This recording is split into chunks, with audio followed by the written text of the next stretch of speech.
Parliament ఎన్నికల్లో 16 స్థానాలు 8 కాంగ్రెస్ పార్టీకి 8 భారతీయ జనతా పార్టీకి మీరు ఇచ్చారు.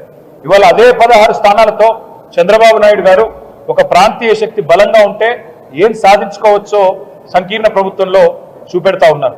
15,000 కోట్లు ఒక్క ఏపీ క్యాపిటల్ డెవలప్మెంట్ కి ఆయన తీసుకున్నారు. అదేవిధంగా బీహార్కు 26,000 కోట్ల రూపాయలు కేవలం రహదారుల కోసం మాత్రమే ఇచ్చినారు. కానీ తెలంగాణకు 16 మంది పార్లమెంట్ సభ్యులున్న 8 మంది కాంగ్రెస్ వాళ్ళు 8 మంది బీజేపీ వాళ్ళు దక్కింది మాత్రం గుండు సున్నా. అందుకే స్వీయ రాజకీయ అస్తిత్వమే తెలంగాణకు ఎన్నిటికైనా శ్రీరామ రక్ష. ప్రాంతీయ శక్తులు బలంగా ఉంటే, ప్రాంతీయ పార్టీల నాయకత్వం బలంగా ఉంటేనే రేపటి సంకీర్ణ యుగంలో కూడా మనం శాసించే పరిస్థితి ఉంటుంది.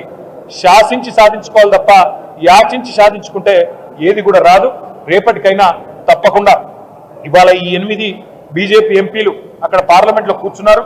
తెలంగాణకు అన్యాయం జరుగుతుంటే ఒక్క ప్రాజెక్ట్ కూడా రాకపోతే కనీసం నోరు కూడా మెదపలేదు. 2 కేంద్ర మంత్రులు ఉన్నారు, నోరు మెదపలేదు.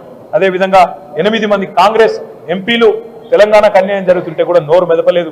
అదే ఈరోజు అక్కడ గులాబీ కండువాలు కప్పుకున్న బీఆర్ఎస్ సైనికులు అక్కడుంటే ఇవాళ పార్లమెంట్లో ఎట్లా ఉండేదో పరిస్థితి ఒక్కసారి ఆలోచించాలని చెప్పి నేను కోరుతా ఉన్నా.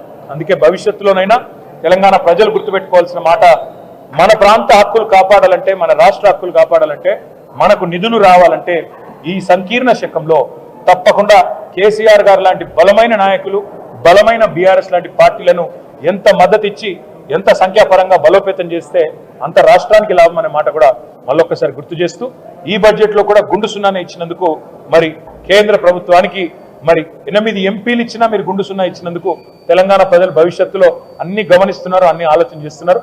తప్పకుండా తగు రీతిలో నిర్ణయం తీసుకుంటారని చెప్పి కూడా మేము ఆశిస్తాం.